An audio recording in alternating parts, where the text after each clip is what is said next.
Good morning friends.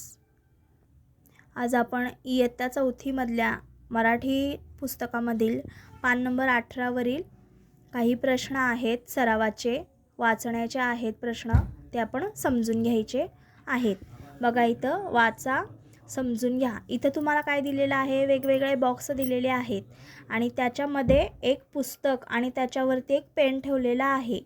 तर आपण काय करायचं आहे, हे जे बॉक्समधले जे लेखन केलेलं आहे त्याचं आपण वाचन करायचं आहे. बघा, तर हे वाचनासंबंधित काय दिलेलं आहे, तर इथं पुस्तक दिलेलं आहे. म्हणजे विषय काय आहे आपला वाचनाचा, तर पुस्तक.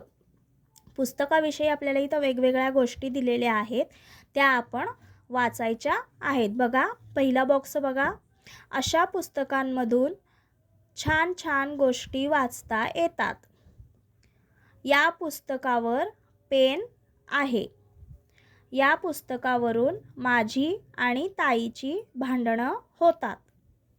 पुस्तकांना नीट हाताळावे. या पुस्तकावर 30 रुपये सूट मिळाली होती. या पुस्तकातली प्रत्येक गोष्ट विनोदी आहे. मला हे पुस्तक आवडतं. या पुस्तकातून मी मजेशीर विनोद वाचले.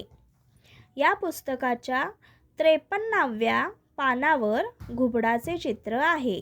पहा, तर यामध्ये काय दिलेलं आहे आपल्याला, पुस्तकाविषयी पूर्ण माहिती दिलेली आहे. म्हणजे विषय काय घेतलेला आहे, तर पुस्तक. बघा इथं प्रत्येक पॅसेजमध्ये पुस्तक हा शब्द वेगवेगळ्या रूपानं आलेला आहे आणि त्याची वाक्य वेगवेगळ्या रूपानं केलेली आहेत. तर तुम्ही देखील याचा घरी सराव करा. Okay, thank you.